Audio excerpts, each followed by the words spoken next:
बिस्मिल्लाहिर्रहमानिर्रहीम। तुमसे है पाकिस्तान में खुश आमदीद। मैं हूं साजिद हुसैन। हमेशा की तरह मजबूत मुस्तहकम पाकिस्तान पर बात करने के लिए न सिर्फ तमाम पॉलिटिकल पार्टीज के रहनुमाओं के साथ साथ दीगर शोबाजा जिंदगी से ताल्लुक रखने वाली शख्सियात को प्रोग्राम में मदऊ करते हैं, पूछते हैं उनसे कैसे मुल्क को मजबूत मुस्तहकम बनाना है। मौजूदा सियासी सूरत हाल एक तरफ तो दूसरी जानब अफगानिस्तान की जो सिचुएशन है वो भी आपके सामने है। लास्ट मंथ से घंटों के हिसाब से, दिनों के हिसाब से वहां की सिचुएशन चेंज हो रही है। हमने देखा कि अफगानिस्तान के सूबे पंजशीर में भी हालात अब कशीदा होने जा रहे हैं। ऊंट किस करवट बैठेगा, तो दूसरी जानिब अफगान अमल जो है वो हुकूमत बनाने में भी सरगर्म है। बहुत जल्द, जिस तरह 12 रुकनी कौंसिल का भी उन्होंने ऐलान कर दिया है, बहुत जल्द वो हुकूमत बना लेंगे। और न सिर्फ मौजूदा क़यादत और जो इससे कबल अब्दुल्ला और हामिद करज़ई जैसी शख्सियात को भी इस नए सेटअप में शामिल किया जा रहा है। इन तमाम सिनेरियो में पाकिस्तान की पॉलिसी क्या होनी चाहिए और पाक अफगान बॉर्डर पर क्या सिचुएशन है। तो तीसरी जानिब काबुल एयरपोर्ट के हालात भी आपने देखा, हजारों पनाह गुज़ीन मुल्क छोड़ने के लिए हाथ पांव मार रहे हैं। तो अफगान जो रहनुमा है सोहेल शाहीन और दीगर का कहना है कि यहाँ पे सिचुएशन बेहतर है, आम आवाम को हम जाने नहीं जाना चाहिए। तो अवाम क्यों जाना चाह रही है? अगर तमाम जो टेक्निकल लोग हैं लाइक इंजीनियर, डॉक्टर और जो हुनरमंद अफराद हैं, अगर वो अफगानिस्तान से चले जाएंगे तो अफगान उमूर कैसे चलेगा और पाकिस्तान पर कितना बोझ होगा अफगान महाजरीन का, कितने अफगान महाजरीन पाकिस्तान और दीगर मुल्कों की जानिब रुख करें। इन तमाम चीज़ों पर बात करने के लिए न सिर्फ पाकिस्तान की पॉलिटिकल पर्सनैलिटी के साथ साथ दीगर शोबाजा जिंदगी से ताल्लुक रखने वाली शख्सियात से हम बात करेंगे। इस वक्त हमें ज्वाइन किया है, आप नौजवान जर्नलिस्ट हैं और आप पाक अफगान सिचुएशन पर काफी ग्रिप रखते हैं। दिलबर खान ने हमें ज्वाइन किया है। दिलबर, खुश आमदीद कहेंगे प्रोग्राम में आपको। जी दिलबर, क्या आप सुन सकते हैं? जी जी जी सुन रहा हूँ जी, बहुत शुक्रिया, बहुत शुक्रिया। आप मुझे बताएंगे कि क्या वहां की सिचुएशन है? पंजशीर में तो इस वक्त लड़ाई चल रही है, क्या लड़ाई वो रुकेगी? अफाम तफहीम के साथ मामला हल होंगे? बिल्कुल सजद भाई, जैसे आपने बताया था कि वहाँ पे हालात किस तरह है पाक अफगान बॉर्डर के अलावा। तकरीबन गुज़श्ता 2 रोज से मैं खुद अफगानिस्तान में था, वहाँ पे मैं खुद कवरेज दे रहा था। तो वहाँ पे जब मैंने हालात देखा था, पहले जो साबिका हुकूमत था 5 साल पहले, वहाँ पे तो कोई पाकिस्तानी वहाँ पे तो जा भी नहीं सकता था, ना कोई सोच सकता था। अब हालात इतना नॉर्मल वहाँ पे हो चुका है कि हम 2-3 दिन वहाँ पे हमने गुजारा है। वहाँ पे जगह जगह पे तालिबान के नाके थे और सिर्फ वहाँ पे गैर कानूनी असले ही चिकरते थे और वही से रोडों पे रश था जैसे पहले साबिका हुकूमत का। और दूसरी बात अगर मैं बताता चलूं, वहाँ पे जो काबुल एयरपोर्ट पे अफरा तफरी जो फैल गई थी, तो बड़ी तादाद में जो कि अफगानी शहरी थे वो पाकिस्तान से निकल रहे थे दूसरे शहरों के लिए या दूसरे मुल्कों के लिए। अब वो गुज़श्ता रोज अफगानिस्तान के जो ज़मीला तर्जुमान है तालिबान का, उसने ये ऐलान किया था कि काबुल एयरपोर्ट पे जो गैर कानूनी तौर पर जो बाहर जा रहे हैं उसको एयरपोर्ट मुकम्मल तौर पर बंद कर दिया गया। तो अब जो अफगानी शहरी है उसका रुख चमन पाक अफगान बॉर्डर की तरफ हो गया है। तो अब बड़ी तादाद में, हजारों की तादाद में अफगानी शहरी है वो पाकिस्तान दाखिल हो रहे हैं। वो ज्यादातर वो लोग हैं जो फारसी जबान बोलने वाले, जो हजारा कम्युनिटी है, ताजिक है, वो पाकिस्तान मुंतकिल हो रहे हैं, यहाँ पे गैर कानूनी तौर पर आबाद भी हो रहे हैं। जैसे हजारा कम्युनिटी का क्वेटा में बड़ी तादाद में आबाद अभी भी है। और जो बाकी पश्तून बेल्ट के जो रहने वाले होते हैं, मसलन गरीब मखलूक है, वो कंधार के रहने वाले हैं, इल्मन के हैं, वो सिर्फ पाकिस्तान दाखिल होते हैं इलाज मुआलजे के लिए। इलाज मुआलजे करने के बाद वापस अपना अफगानिस्तान जाते हैं।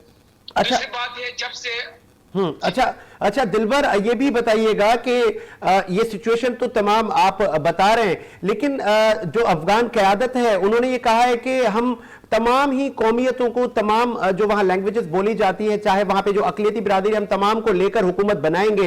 हज़ारा बिरादरी क्यों इस वक्त ज़्यादातर वो मेजोरिटी में क्यों इस तरफ रुख कर रहे हैं? हमने देखा मुहर्रम में भी जो मजालिस और जो मातमदारी के मामला थे वो भी अच्छी तरह से वहाँ पे मामला चल गए थे। तो अब क्या मायूसी है? क्यों हज़ारा कम्युनिटी ज़्यादातर रुख कर रही है यहाँ पर?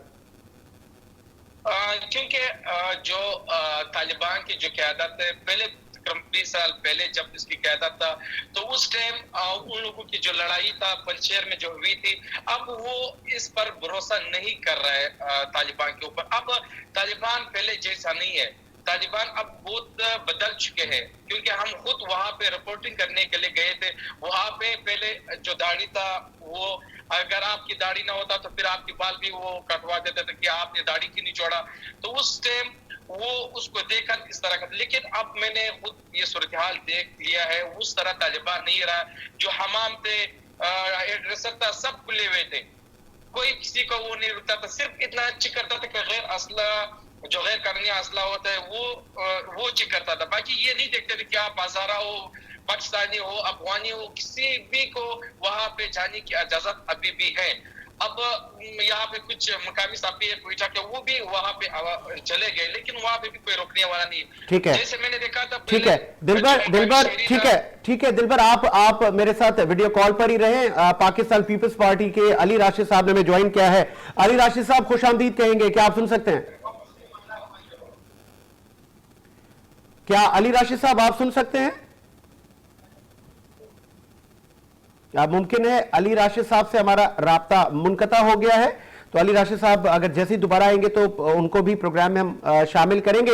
अच्छा दिलबर, आपको नहीं लग रहा कि बहुत सारा मतलब 30,000 से ज्यादा यहाँ पे अफगान मुहाजिरीन, स्पेशली जब हम शहर कायद की बात करते हैं कराची शहर में, और अगर पाकिस्तान भर की हम बात करते हैं तो 3 लाख से ज्यादा अफगान शहरी यहाँ पे ऑलरेडी मौजूद हैं। तो और कितने अफगानिस्तान से पनाह गुज़ीन आने के लिए आमादा हैं? आप कुछ फैक्ट्स एंड फिगर बता सकते हैं, कितनी तादाद में आएंगे? तो तादाद इस तरह है कि जो अफगानी शहरी है वो तो लाजमी बात है, क्योंकि वहाँ पे काबुल में हालात इस तरह था। जो तभी तो लोग तो ज्यादातर अभी आ रहे हैं, और बहुत ज्यादा, जैसे मैंने पहले भी बताया था कि वहाँ पे जो कि फारसी जबान बोलने वाले लोग होते हैं, वो ज्यादा कोशिश करते हैं कि यहाँ पे आ जाए या किसी दूसरे मुल्क में चले जाए। जबकि कल ही हमने देखा था जो बड़ी तादाद में पाकिस्तान के हदूद में अफगानी शहरी थे, वो पनागुज़ीन था, वो अब वापस अफगानिस्तान जा रहा है। अच्छा, इसकी वीडियो फुटेजेस भी है, तो मैं आपके साथ शेयर करूंगा। वहां पे वो खुद वापस जा रहे हैं अफगानिस्तान बखुशी। अब वो कह रहे थे कि हमारा जो सामान है वो भी हम साथ लेके जाते। उस टाइम उसको इजाजत नहीं दी जा रही थी सामान ले जाने के, लेकिन अब लोग बड़ी तादाद में वापस भी जा रहे हैं, वहां से भी लोग यहाँ। क्या अली राशिद साहब आप सुन सकते हैं? खुशामदीद कहेंगे प्रोग्राम में आपको। जी अस्सलाम वालेकुम, मैं बिल्कुल सुन सकता हूँ। बहुत शुक्रिया सर। अफगानिस्तान के मामलात आपके सामने हैं, और ये बहुत सारी तादाद में अब अफगान महाजरीन का रुख पाकिस्तान की तरफ है, क्योंकि काबुल एयरपोर्ट पे जो तादाद थी वहां पे अफगान रहनुमाओं ने रोक दिया है मकामी लोगों को कि आपको हम दीगर मुल्कों में जाने नहीं देंगे। तो 31 तारीख भी करीब है। तो ये अगर पूरा ये काफिला, जिस तरह मेजोरिटी में अभी हमारे साथ आपके साथ ही दिलबर खान मौजूद है, वो बता रहे थे कि स्पेशली हजारा कम्युनिटी के बहुत सारे लोग पाकिस्तान की जानिब उनका रुख है। तो कहां हम उनको आबाद करेंगे? पहले ही हम इकोनॉमिक क्राइसिस को फेस कर रहे हैं, क्या पॉलिसी होगी सिंध हुकूमत की 18th अमेंडमेंट के बाद? आप तो ये तमाम जो चीजें हैं आप खुद इनको हैंडल कर सकते हैं। देखिए, पहले तो बिल्कुल हमें इस चीज का बड़ा ख्याल रखना है कि ये जो अफगान रेफ्यूजीज आएंगे, ऑलरेडी यहाँ मेरे ख्याल से 3 मिलियन से ज्यादा ऑलरेडी पाकिस्तान में मौजूद हैं। हमें तो कोशिशें ये करनी थी, और आइडियली हमारा प्लान ये था कि अब अफगानिस्तान में अगर पीस रिस्टोर होती है तो जो ऑलरेडी मौजूद है उनको वापस उसके घर वापस भेजना था। अब बात यहाँ आई है कि मजीद आने की, हम देखें सबसे पहले मुल्क जो है अपना नेशनल देखता है, फिर अपनी नेबरिंग कंट्रीज बैठे हमारे नेबर्स हैं। हम अब हमेशा चाहेंगे कि जो भी हो उनके साथ अच्छा हो, लेकिन पूरी भी जो उधर होता है उसके इम्पैक्ट सबसे पे आते हैं पूरी दुनिया में होता है।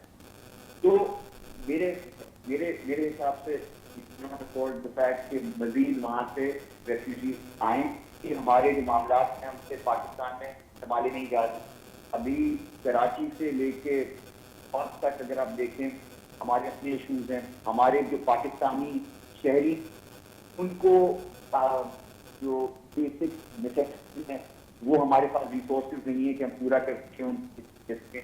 तो मजीद आई डोंट थिंक हम अफोर्ड कर सकते हैं। तो इन चीज़ों को, इन मामला को बहुत ही बारीकी से हमें देखना है। बहुत सेंसिटिव सिचुएशन है, और ये बॉर्डर पे भी हमारी हुकूमत को भी फेडरल जो है देखना है कि इसको क्राइसिस को कैसे मैनेज करना है। ये क्राइसिस है, बेसिकली। ठीक है, अली राशिद साहब, बीइंग सीनियर पार्लियामेंटेरियन आप रह चुके हैं और काफी गहरी नजर है आपकी पाकिस्तान की सियासत, बिलखुसूस इंटरनेशनल मामलात पर।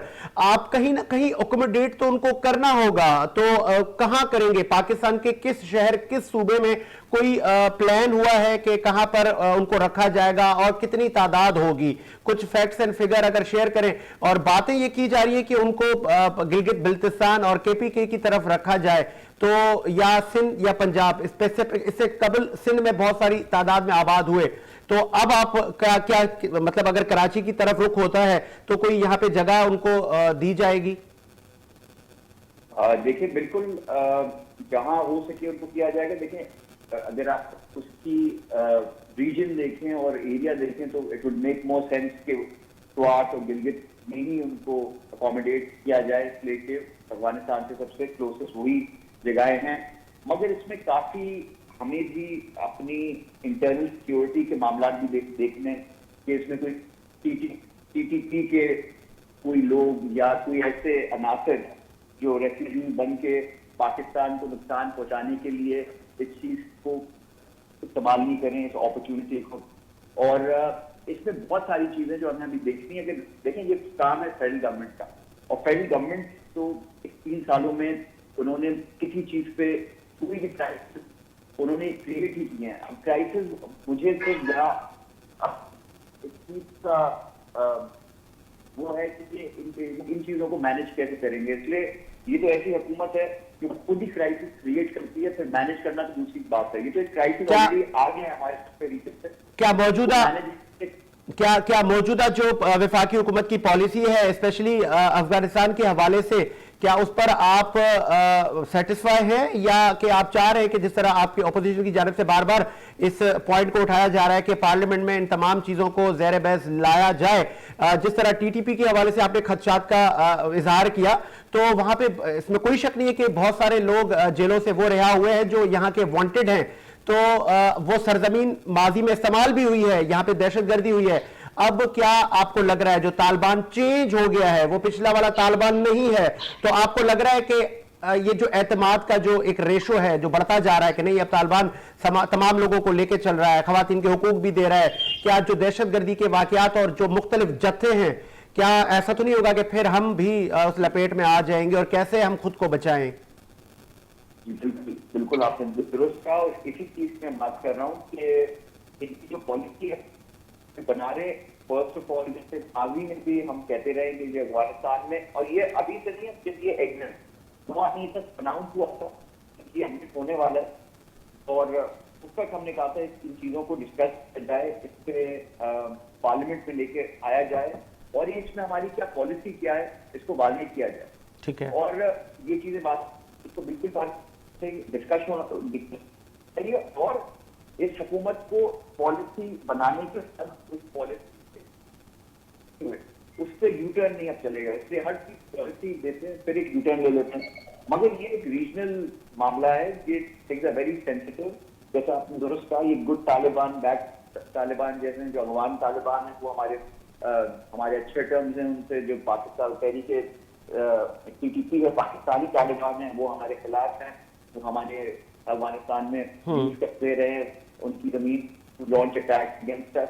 तो ये बड़ा सेंसिटिव मामला है, it's not text book. Let's suppose last question Ali Rashid साहब, लेट्स सपोज वफाकी हुकूमत आपको रिक्वेस्ट करती है कि जो पनाह गुज़ीन है, अफगान महाजरीन है, आप उनको सिंध में कहीं अकोमोडेट करें, तो क्या आपकी राय होगी और क्या आपका इस पर डिसीजन होगा? क्या सिंध में कहीं अकोमोडेट करेगी पाकिस्तान पीपल्स पार्टी की हुकूमत?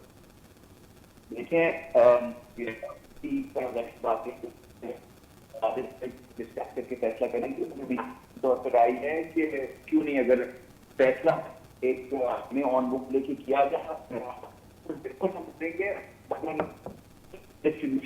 सब प्रोविंस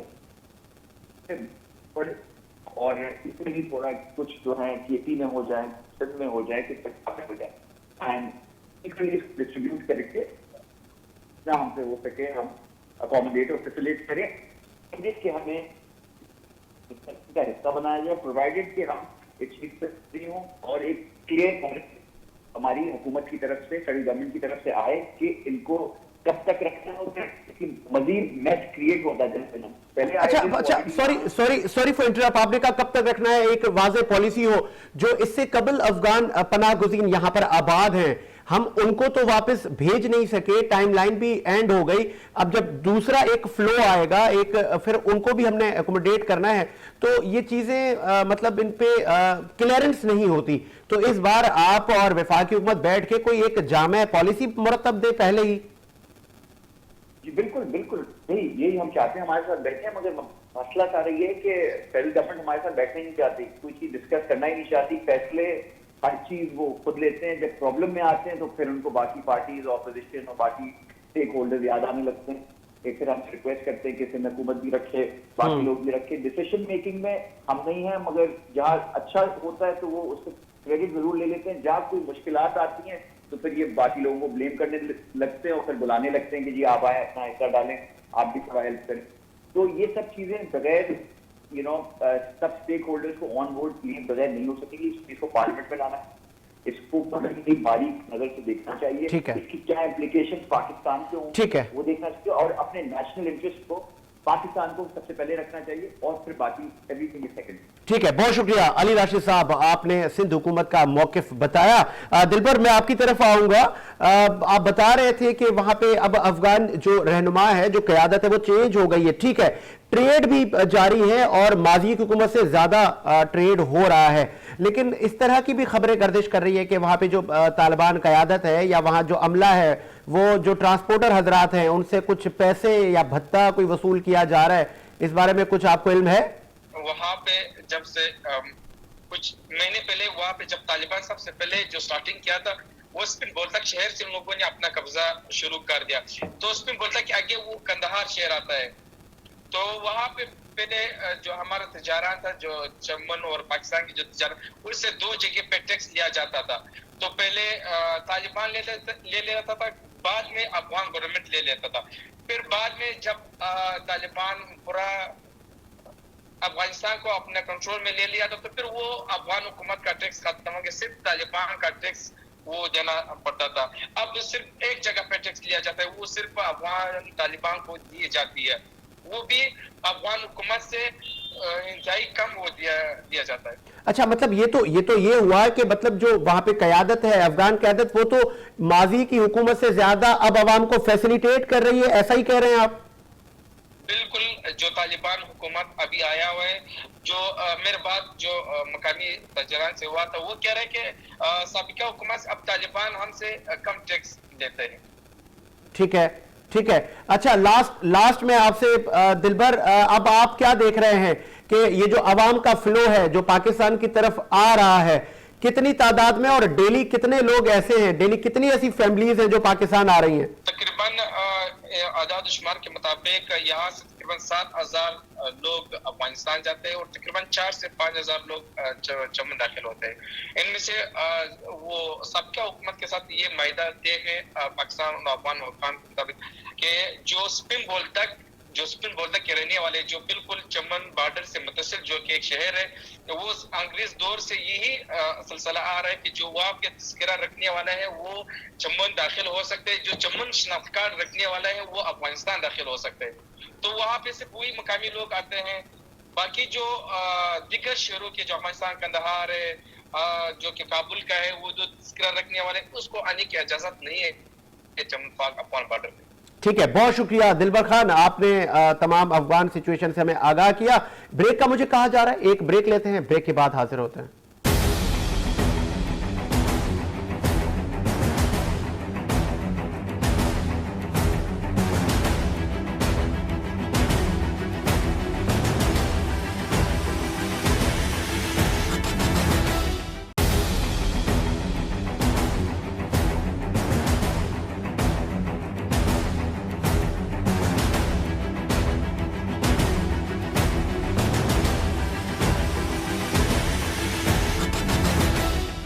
ब्रेक के बाद खुश आमदीद, प्रोग्राम को मजीद आगे बढ़ाते हैं और सीनियर एंकर पर्सन हुसैन थिबो ने ज्वाइन किया। हुसैन थिबो साहब, खुश आमदीद कहेंगे आपको।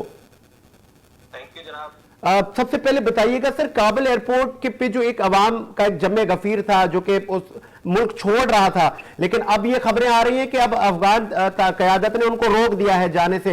अब एक बहुत एक कसीर तादाद में लोगों ने रुख किया है पाकिस्तान की तरफ, ये पनाह गुज़ीर पाकिस्तान की तरफ भी आ रहे हैं। तो आपको लग रहा है कि पहले ही इकोनॉमिक क्राइसिस से हम गुजर रहे हैं, और क्या हुकूमतों की प्लानिंग है, कहां इनको सेटल करना है, अकोमोडेट कहां करना है?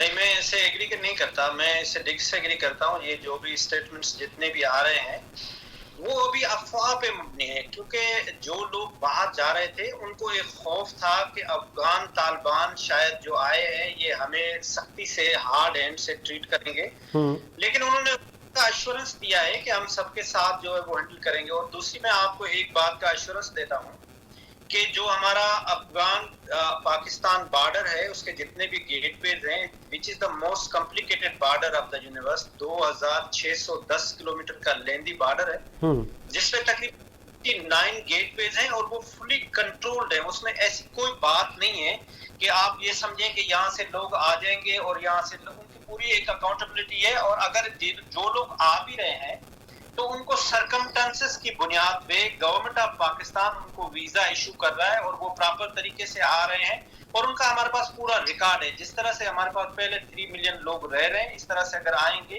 तो मेरा नहीं ख्याल कि इससे कोई फ्रस्ट्रेशन आएगी। It is too early to say something कि ये आके हमारे लिए कोई परेशानी होगी, ऐसा कुछ नहीं होगा। अच्छा, मौजूदा जो विफाकी हुकूमत की जो पॉलिसी है और टीटीपी के जो खदशात हैं, आपको लग रहा है कि सही ट्रैक पर जा रहे हैं या मजीद कुछ बेहतरी लाने की जरूरत है? ये मौजूदा हुकूमत जो आप पूछ रहे हैं, ये आप अफगान मौजूदा हुकूमत पूछ रहे हैं? पाकिस्तान स्पेशली विफाकी हुकूमत हमारी। मैं आपको इसमें गुजारिश करूं कि जो पाकिस्तान है, पाकिस्तान एक बहुत बड़ा मुल्क है और उसका एक बहुत बड़ी कंट्रीब्यूशन है इस रीजन के डेवलपमेंट के लिए।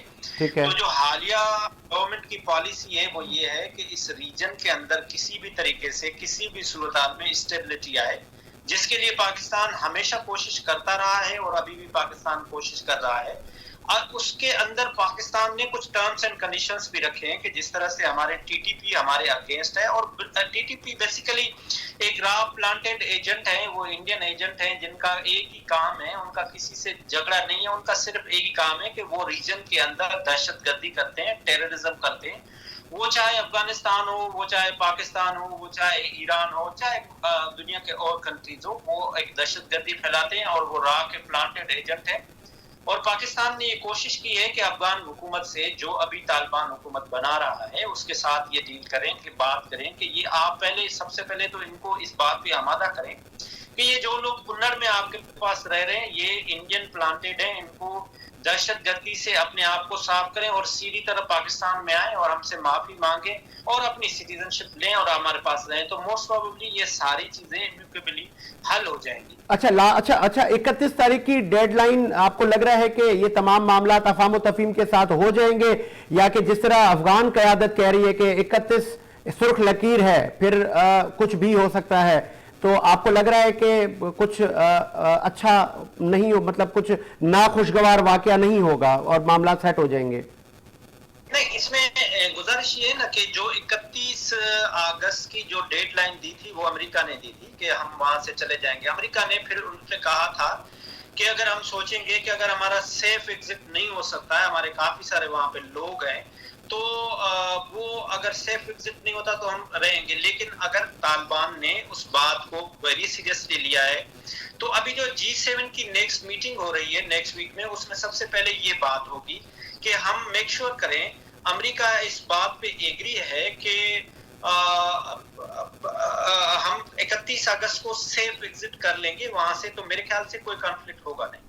ठीक है। लास्ट में ये जो तमाम हुकूमती मतलब पिछले जो हुक्मरान थे अब्दुल्ला से लेके हामिद कारजाई और मौजूदा शूरा और ये जो 12 रुकनी कौंसिल बनाया जा रहा है, आपको लग रहा है ये देर पा अमल चलेगा? क्योंकि हमने देखा है माजी का जो ट्रैक रिकॉर्ड है इस अफगानिस्तान स्पेशली इस मुल्क का, तो देर पा अमन नहीं रह पाता। इस वक्त जिस तरह तमाम ही मकातब फिक्र अप्रिशिएट कर रहे हैं तमाम जो इनकी पॉलिसीज हैं, जो जिस तरह वो एक पीस और तमाम जो लैंग्वेजेस बोलने वाले लोगों को भी आगे लेकर आ रहे हैं, तो ये अब आप मुतमईन हैं कि अमन रहेगा?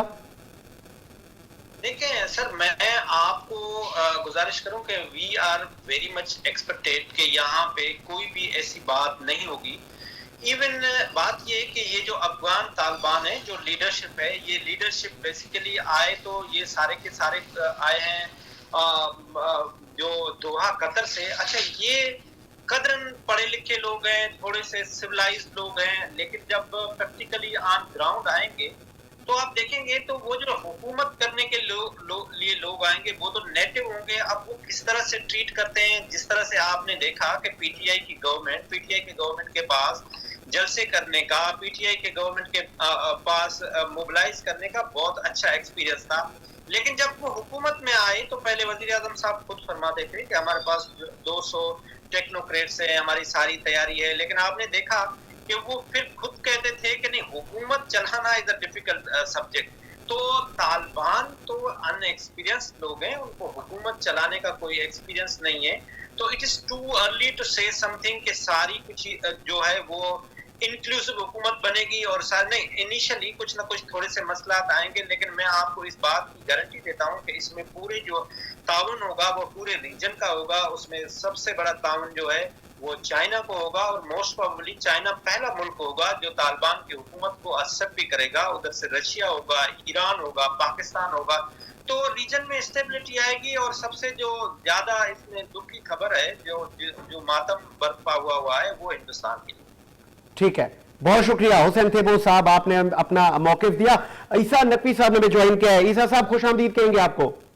जी थैंक यू साहब। बहुत शुक्रिया ईसा, आपने ज्वाइन किया। जिस तरह हुसैन थेबो साहब भी कह रहे थे, इस तमाम सिचुएशन में मुमकिन है आप सुन रहे हो, मैं आपको रिपीट भी कर देता हूं कि अफगानिस्तान की जो हालात हैं उस पर पाक, चाइना और रूस ये तब सब सेफ साइड हैं, लेकिन भारत को बड़ा लॉस हो चुका है और आगे भी होगा। आपका तज्जिया और आपका तजुर्बा क्या कहता है कि वाकई भारत की इन्वेस्टमेंट डूब भी गई है और आगे उसको कुछ अच्छा भी नजर नहीं आ रहा? अच्छा देखिए, इसमें जाहिर है कि भारत ने गुज़श्ता 30 साल में जिस किस्म की इन्वेस्टमेंट की, एंटी तालिबान इन्वेस्टमेंट थी सारी की सारी। पहले अगर बात कर लें कि जिस वक्त उन्होंने टेक ओवर किया काबुल को 1996 में, उसके ऑनवर्ड वो उन्होंने रिकग्नाइज नहीं किया और एंटी तालिबान फोर्सेस को, खासतौर पर जो सब नॉर्दर्न अलायंस थी, उनके लीडर थे अहमद शाह मसूद, उनको वो सपोर्ट करते रहे और उनको मिलिटरीली भी सपोर्ट किया, उनको इक्विपमेंट, उनको हथियारों की सप्लाई, उनको फंड, फाइनेंसेस फराहम किए गए। और फिर 2001 ऑनवर्ड्स एक इंक्रीज्ड मिलिट्री प्रेजेंस जो है वो अफगानिस्तान में मौजूद है भारत की। 4 उन्होंने कॉन्सुलेट्स बनाए हुए थे, 1 सफारतखाना। बस अब यानी कि सवाल तो ये बनता है कि एक मुल्क जिसके साथ आपकी सरहद नहीं मिलती, उस मुल्क में आपके सिर्फ और सिर्फ 3000 से 3100 के करीब शहरी मौजूद हैं। वहां पर आप 34 सूबों में प्रोजेक्ट चला रहे हैं और 4 आपने कॉन्सुलेट्स खोले हुए हैं। अब जो टेक ओवर हुआ है काबुल का, उसमें जो रिसेंट इवेंट्स हैं उसमें भारत को अपने तमाम कॉन्सुलेट्स बंद करना पड़े, अपने सफीर को, अपने तमाम सफारती अमले को, अब तमाम शहरियों को बुलाना पड़ा।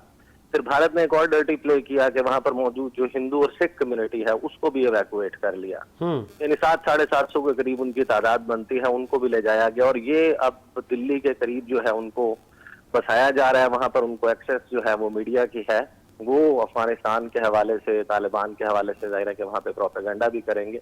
लेकिन जो डेडलाइन की बात हो रही थी, जो मैं थोड़ा बहुत सुन पाया कि डेडलाइन शायद इंक्रीज ना हो पाए, उसमें अब से थोड़ी देर पहले की डेवलपमेंट है कि जो जर्मनी के सफीर हैं उन्होंने मुलाकात की है सानगजई साहब से, जो सेकंड यानी कि ये डेप्यूटी, आप समझ सकते हैं डेप्यूटी चीफ नेगोशिएटर हैं तालिबान की जानिब से। और उन्होंने उनको यकीन दहानी कराई है कि 31 तारीख के बाद भी जिन अफगान शहरियों के पास वैलिड ट्रैवल डॉक्यूमेंट्स मौजूद होंगे वो ट्रैवल कर सकेंगे, वो जा सकेंगे, कमर्शियल फ्लाइट्स को इस्तेमाल जो है वो कर सकेंगे। तो ये इस वक्त सूरत हाल डेवलप होती हुई दिखाई दे रही है। लेकिन इसमें सबसे अहम बात यह है कि आपने शायद आपकी नजर से गुजरा हो, सरगई लावरोव जो रूस के वजीर खारजा हैं, उन्होंने ये बात अब कंफर्म कर दी है कि पाकिस्तान, चीन, रूस और अमेरिका, ठीक है, ये 4 ममालिक हैं जो पीस प्रोसेस में जो अफगानिस्तान है उसके साथ उनके मामलात को हल करने के लिए सरकार के तौर पर काम करने के लिए। सॉरी फॉर इंटरप्ट, ईसा नकवी साहब, ऐसी कोई खबरें हैं क्या? हमारे जराए का कहना है कि जो अफगान क़यादत है उन्होंने अपने शहरियों को रोक दिया है काबुल एयरपोर्ट की तरफ जाने से, मतलब बज़ौर बाजू उनको अब ताकत के इस्तेमाल किया जा रहा है, उनको नहीं जाने दिया जा रहा है एयरपोर्ट पर। आपने कहा कि जिनकी डॉक्यूमेंटेशन कंप्लीट होगी वो जा सकते हैं, लेकिन हमारे ज़राए का कहना है कि अब आवाम को काबुल एयरपोर्ट की तरफ नहीं जाने दिया जा रहा अफगान तालिबान क़यादत की तरफ से। देखिए, ये तो एक बहुत बड़ी साजिश हो रही थी। मैं तो पहले दिन से इसके हवाले से बात कर रहा था। 16 अगस्त जो पहली तारीख बनती है तालिबान के डिफेक्टो इक़्तिदार की अफगानिस्तान में, उस दिन से एक आलमी साजिश जो है वो की गई है। देखें, अफगानिस्तान के मामले को समझने के लिए 2 से 3 बातें ध्यान में रखना जरूरी है। जिस वक्त जो बाइडन ने ऐलान किया, 14 अप्रैल को उन्होंने तकरीर की, जो उनकी फर्स्ट स्पीच है जिसमें वो विड्रॉल की बात कर रहे हैं, उसमें उन्होंने वाज़ेह तौर पे कहा कि हमारा अफगानिस्तान से जाने का मकसद ये है कि हम गुज़श्ता 20 साल की लड़ाई नहीं लड़ना चाहते। हमने अगले 20 साल की लड़ाई लड़नी है और वो हमारी लड़ाई चीन के साथ है। तो एक मुल्क जो अफगानिस्तान से इनखला ही इस प्रीटेक्स्ट पे कर रहा है कि उसने चीन का मुकाबला करना है, तो जाहिर है कि वो चीन के बैकयार्ड में स्टेबल अफगानिस्तान तो नहीं छोड़कर जाएगा। वहां पर इनको लगता था कि हमारा पुल आउट होगा 31 अगस्त को, हम ऐलान करेंगे, हम चले जाएंगे, फिर हम बाहर बैठ के किसी को भी चाहेंगे अफगानिस्तान में सपोर्ट करेंगे और अफगानिस्तान में खाना जंगी हो जाएगी। अब वो खाना जंगी वाली सूरत हाल नहीं बनी। तालिबान ने उनके इनखला से पहले ही टेक ओवर कर लिया काबुल को। अब ये मुल्क जो है वो अफगानिस्तान की सूरत हाल को इस वजह से खराब नहीं कर पा रहे क्योंकि इनके शहरी फंसे हुए थे अफगानिस्तान में। अगर ये बाहर से बैठकर जो फॉर्मर नॉर्दर्न अलायंस है, जिसको अब हम जिसकी शक्ल देखते हैं नेशनल रेजिस्टेंस फ्रंट के नाम से, जो NRFA है अफगानिस्तान का, जिसको लीड कर रहे हैं अहमद मसूद, और जो अहमद शाह मसूद के भाई थे अहमद वली मसूद इसमें हम किरदार अदा कर रहे हैं। जनरल बिस्मिल्लाह मोहम्मदी जो फॉर्मर डिफेंस मिनिस्टर हैं वो इसमें शामिल हैं। इसी तरीके से अमरुल्लाह साले जो कहते हैं कि मैं इस वक्त एक्टिंग प्रेसिडेंट हूँ अफगानिस्तान का, वो इसमें शामिल हैं। इसके अलावा मार्शल अब्दुल रशीद दोस्तम और गवर्नर अतानूर जो खुद भाग के उज़्बेकिस्तान चले गए लेकिन उनके फाइटर्स पंजशेर में मौजूद हैं इन लोगों के साथ, इनको जो है वो सपोर्ट थी। अब coming back to that question जिससे हमने आगाज किया था, देखिए एक जो सिस्टमैटिक प्लान बी नजर आ रहा था अफगानिस्तान में कि 16 अगस्त से ऑनवर्ड अब तक जो इवैक्यूएशन का प्लान हुआ, उस इवैक्यूएशन में ये किन लोगों को फ्लाई आउट करवा रहे हैं अफगानिस्तान से? उन तमाम लोगों को जो पढ़े लिखे हैं, वो लोग जो किसी भी मुआशरे का हादसा होते हैं, वो लोग जो ह्यूमन राइट्स एक्टिविस्ट हैं, जो जर्नलिस्ट हैं, जिनको इंटरनेशनल लैंग्वेजेस आती हैं, जो ट्रांसलेटर्स के तौर पर, मुतरजम के तौर पर, गाइड के तौर पर, ड्राइवर के तौर पर गैर मुल्की सफारत खानों के साथ काम करते रहे, ये लोग हैं। जाहिर तालिबान की अगर आप फोर्स की बात करें तो उनके जो फाइटर्स हैं उनकी 75,000 से 1 लाख तादाद है। एक मुल्क है जिसका रकबा है 6,52,000 मुरब्बा किलोमीटर, एक मुल्क है जिसकी आबादी है 3 करोड़ 80 लाख, 38 मिलियन की पॉपुलेशन है। उसको क्या ये 75,000 से 1 लाख लोग चलाएंगे? नहीं, वही लोग चलाएंगे, वो लोग शामिल होंगे जिनको मुख्तलिफ जबानें आती हैं, जो गैर मुल्कियों के साथ कन्वर्स कर सकते हैं, जो पढ़े लिखे हैं, जिन्होंने जॉब्स करनी है, जिन्होंने मुख्तलिफ इदारे चलाने हैं। सॉरी फॉर इंटरप्ट ईसा नकवी साहब, आप बखूबी तमाम चीजों पे आपकी गहरी नजर है, स्पेशली अफगान ये जो इस वक्त अमल चल रहा है, पंजशीर के हालात आपके सामने हैं और माजी में अफगानिस्तान का जो अमन अमल है वो काफी अरसे तक नहीं रहा और जंगी सूरत हाल का सामना रहा है। आगे ये जिस क़यादत को तमाम ही मकातिब फिक्र की जानिब से अप्रिशिएट किया जा रहा है कि नहीं जी अब तालिबान चेंज हो गए, अब वो तमाम ही कौमियतों को, तमाम लैंग्वेजेस बोलने वालों को आगे लेकर आ रहे हैं और अफाम और तफहीम के साथ हुकूमत माजी के हुक्मरानों को भी लेके बनाई जाएगी। क्या ये जो वहां पे ग्रुप्स हैं, ये जो इस वक्त अफगान कबाइल हैं, ये फिर से कहीं आपस में और फिर इंटरनेशनल इन्वॉल्वमेंट, फिर आपको लग रहा है कि ये अमन देर पा रहेगा या आपको लग रहा है कि ये भी कामयाब नहीं जाएगी हुकूमत और फिर ये अफगानिस्तान को जंग की तरफ धकेला जाएगा? अच्छा देखिए, वो इसी तरीके से है कि जब ये फ्लाई आउट करवा रहे हैं इन तमाम लोगों को, ये जाके कोई बर्लिन में बैठा होगा, कोई कैनबरा में बैठा होगा, कोई वॉशिंगटन में बैठा होगा, कोई लंदन में बैठा होगा और ये वहां पर प्रोटेस्ट कर रहे होंगे कि हम लोगों के लिए अफगानिस्तान में जगह नहीं है, तालिबान जालिम है। उससे फिजा बनाई जाएगी और वो अपनी ये जो हुकूमतें हैं, ये जो मगरबी दुनिया है, इनके ऊपर प्रेशर पैदा होगा कि वहां पर आप एंटी तालिबान फोर्सेस को सपोर्ट करें। इस सारे मामले में जो आपका सवाल है, कमिंग टू योर क्वेश्चन, सबसे ज्यादा अहम किरदार जो है वो ताजिकिस्तान का होगा। ताजिकिस्तान का इस वजह से कि जो पंजशेर है, आप उसकी लोकेशन को देखें, पंजशेर से रास्ता होकर गुजरता है उन 4 सूबों को जो कि बॉर्डर करते हैं ताजिकिस्तान के साथ। ये जो नॉर्थ में काबुल से जब आप नॉर्थ वेस्टर्न साइड पे जाते हैं तो 150 किलोमीटर के ऊपर पंजशेर आता है। पंजशेर जो है वो एक तंग, आप समझें कि गुजरगाह है, एक नैरो वैली है जिसके इर्द गिर्द जो है वो किला नुमा हिंदू कुश के पहाड़ मौजूद हैं। 100 किलोमीटर का वो रास्ता है। उसके बाद वो बदख्शां, बलख, तखार, बलगान और इन एरियाज से होता हुआ और टच करता है ताजिकिस्तान की सरहद को। जिन लोगों को माजी पता है कि ताजिकिस्तान से जिस वक्त ये सारा 80s में जब सोवियत इन्वेजन का दौर था अफगानिस्तान में, उस वक्त ताजिक जो एथनिसिटी के फाइटर वो आकर मुख्तलिफ ग्रोहों के साथ लड़ते हैं। कुछ जो है वो उस वक्त की जो अहमद शाह मसूद है उन लोगों के साथ मिले हुए थे, कुछ जो है वो मुजाहिदीन के साथ मिले हुए थे। और जिस वक्त 1996 का टेक ओवर हुआ है काबुल का, उस वक्त बुरहानुद्दीन रब्बानी जो है वो सदर थे और उनका बड़ा असर रसूख था उन लोगों पर। और वो इन्वेजन के बाद ये लोग वापस जब सोवियत यूनियन वापस गया है तो जो ताजिक फाइटर्स थे उन्होंने ताजिकिस्तान में जाकर खाना जंगी शुरू कर दी थी। उन्होंने बनाया था इस्लामिक रेनेसांस पार्टी IRP। जिस वक्त बुरहानुद्दीन रब्बानी को डिपोज किया गया तो बुरहानुद्दीन रब्बानी ने इमाम अली रहमानोफ जो कि इस वक्त भी सदर हैं, उस वक्त भी पावर में वही थे ताजिकिस्तान में, उनको हेल्प आउट करवा के IRP और ताजिकिस्तान की हुकूमत के दरमियान ट्रूस करवाया था। इस वक्त ताजिकिस्तान का मसला यह है कि अगर तालिबान असेंडेंट होते हैं और पूरे अफगानिस्तान पर उनका गलबा हो जाता है तो मुमकिन तौर पर तालिबान IRP को एक्टिवेट कर सकते हैं ताजिकिस्तान में। ये वो वाहिद वजह है जिसकी वजह से ताजिकिस्तान जो है वो भारत के साथ या अमेरिका के साथ मिलकर कोई डर्टी प्ले कर सकता है और ये पंजशेरी जो है इनको सपोर्ट कर सकता है। अगर आप इस सारी डायनामिक्स को समझें तो आपको अंदाजा होगा कि ये मामला इतना आसान नहीं है और इस तरीके से हल नहीं होगा। इसमें बहुत सारे मसाइल आएंगे। अफगानिस्तान में कोई एक सिंगल लार्जेस्ट मेजॉरिटी नहीं है, मुख्तलिफ कौमियतें हैं, एथनिसिटीज हैं और पंजशेर में रहने वाले ज्यादातर जो हैं वो ताजिकी नस्ल के लोग हैं। ठीक है, लास्ट में ईसा रिश्तेदारियां दोस्तियां भी हैं। ठीक है, लास्ट में ईसा TTP के हवाले से जो खदशात जाहिर किए जा रहे हैं, जो अफगान जेलों में से बहुत सारे जो हमारे पास वांटेड लोग हैं वो भी रिहा किए गए और अफगान जो क़यादत है उन्होंने हमें खातरी भी दिलवाई है कि हमारी सरजमीन आपके लिए इस्तेमाल नहीं होगी। क्या आपको भी लग रहा है कि TTP से जो खदशात वफाकी हुकूमत और स्पेशली पाकिस्तान की आवाम को हैं, क्या ये वो दुरुस्त है क्या, या अब TTP का कला किबा या उनके साथ मुज़ाकरात अफगान जो नई क़यादत है वो कर लेगी?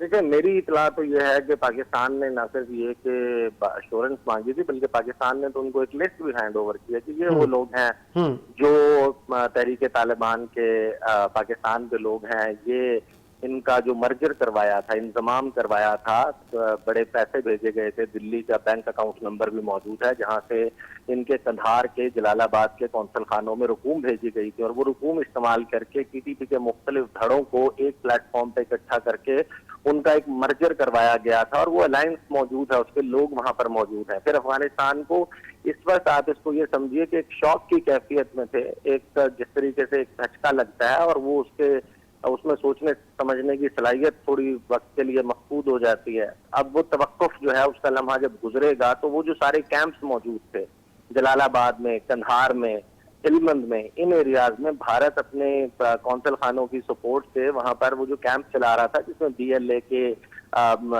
BLF के इनके जो लोगों को ट्रेन किया जा रहा था वो जाहिर है कि गायब तो नहीं हो गए, वो मौजूद है। सिर्फ और सिर्फ ये कि उनके पास इस वक्त कोई एक बाहर से लीड नहीं आ रही कि आपने करना क्या है। इनको दोबारा से ये रीऑर्गेनाइज करने की कोशिश करेंगे तो जाहिर है कि पाकिस्तान का एक कंसर्न मौजूद है, लेकिन माजी के मुकाबले में पाकिस्तान आज ज्यादा बेहतर प्रिपेयर्ड जरूर नजर आता है क्योंकि आपने 2611 किलोमीटर को फेंस कर लिया, आपने उस पर बाढ़ लगा ली, चौकियां बना ली, लेकिन फिर भी रेफ्यूजीज की आड़ में और जितनी आमदोरफ्त होती है तो ऐसे एलिमेंट्स का पाकिस्तान में घुस आना तो वो मुमकिन है। इसको चेक को बहुत बेहतर बनाना होगा और जो भी हुकूमत, तालिबान जरूरी नहीं है कि इंक्लूसिव गवर्नमेंट की पाकिस्तान बात कर रहा है, इस चीज को अपने जहन में रखें। पाकिस्तान ने बिल्कुल नहीं कहा कि तालिबान जो है वो यहाँ पर हुकूमत करेंगे तो हम तस्लीम कर लेंगे, नहीं। पाकिस्तान ने, और जब ये टेक ओवर हुआ है काबुल का उसके बाद एक अफगान वो धड़े जो तालिबान के एंटी तस्वुर किए जाते हैं उनको इस्लामाबाद में होस्ट किया है। रब्बानी शामिल है उनमें, खलीली शामिल है उनमें, दीगर लोग शामिल हैं। पाकिस्तान ने उन लोगों से भी बात की और इंक्लूसिव गवर्नमेंट का मतलब ये है, इसको कंप्रिहेंसिव, एक तो जामे, दूसरा नुमाइंदा। नुमाइंदा हुकूमत का क्या मतलब है? नुमाइंदा हुकूमत का मतलब ये कि सिर्फ पश्तून नहीं, पश्तून, दर्री, फारसी, ताजिकी, उसमें जो है वो उज़्बेक, हजारा, जितनी कम्युनिटीज, जितनी छोटी छोटी कौमियतें बसती हैं अफगानिस्तान में, उन सबको जो है वो हिस्सा दिया जाए, पावर शेयरिंग फॉर्मूला बने। अगर वो नहीं बनता तो वो किसी के भी मफाद में नहीं है इस रीजन में। और आप देखें पाकिस्तान के वज़ीर खारजा जो है वो ताजिकिस्तान, उज़्बेकिस्तान, तुर्कमेनिस्तान, ईरान, जो तमाम बॉर्डरिंग कंट्रीज हैं, और पाकिस्तान और चाइना तो हर वक्त जो है वो राबते में रहते हैं, वो जो दौरा कर रहे हैं उसका दौरे का मकसद ही यही है कि इस तमाम ममालिक को जो है वो कन्विंस किया जाए कि यहाँ पर जो है एक इंक्लूसिव गवर्नमेंट का क़याम ही मसले का हल है, कि जिसमें कोई ऐसा फैक्शन ना हो, कोई ऐसा धड़ा ना हो जो रिजेंटमेंट महसूस करते हुए बाहर से किसी की मदद तलब करे, और फिर भारत जैसे मुल्क जो स्पॉइलर का किरदार अदा करना चाहते हैं उनको ये मौका मिले, उनको पैसे, उनको दीगर चीजें फराहम की जाए, और फिर एक लड़ाई का आगाज हो। क्योंकि एक दफा मज़ाहमत, एक दफा ये लड़ाई शुरू हो गई तो फिर उसका जो दायरा है वो पंजशेर तक महदूद नहीं रहेगा, ठीक है, वो बहुत मुख्तलिफ शुक्रिया। इलाकों में फैलेगा, और ठीक है। बड़े मसाइल हैं गवर्नमेंट। ठीक है, बहुत शुक्रिया ईसा नकवी, आपने बहुत जो बारीकियां थी वो भी आवाम को बताई और अपना तजिया पेश किया। प्रोग्राम का वक्त भी एंड की तरफ है। नाज़रीन, आपने देखा कि तमाम ही मकातिब फिक्र परेशान हैं, और स्पेशली ईसा नकवी साहब ने भी बहुत सारे अच्छे पॉइंट्स रेज किए। स्पेशली जो इंक्लूसिव हुकूमत की बात की जा रही है कि उसमें उज़्बेक भी होगा, हजारा भी होगा, अकलियती बरादरी का जो रेशो है उनको भी शामिल किया जाएगा। जो माजी के हुक्मरान थे अब्दुल्ला हामिद करजई, क्या उनको भी, मतलब क्या ये जो पावर शेयरिंग का जो फॉर्मूला है क्या ये बन पाएगा? और अगर बन जाएगा तो मुमकिन है कि जो अमन अमल है वो देर पा चले, लेकिन अगर ये ना बन सका तो ये आग मुमकिन है कि हमारी सरहदों को भी छुए। लेकिन पाकिस्तान उसके लिए हमा वक्त तैयार है। हम लोगों ने 95% फेंसिंग भी कर दी है और हर किस्म की जारियत को मुंह देने के लिए हम हमा वक्त तैयार हैं, इसी उम्मीद के साथ कि हमारे जो पड़ोस है, जो पड़ोसी ममालिक हैं, उनमें हालात बेहतर रहे। पाकिस्तान और न सिर्फ हर अमन पसंद शहरी और हर अमन पसंद दिमाग का ये उनकी ये सोच होती है कि अमन रहे। साजिद हुसैन को इजाजत दीजिए, मुलाकात होगी नए प्रोग्राम के साथ। अल्लाह हाफिज।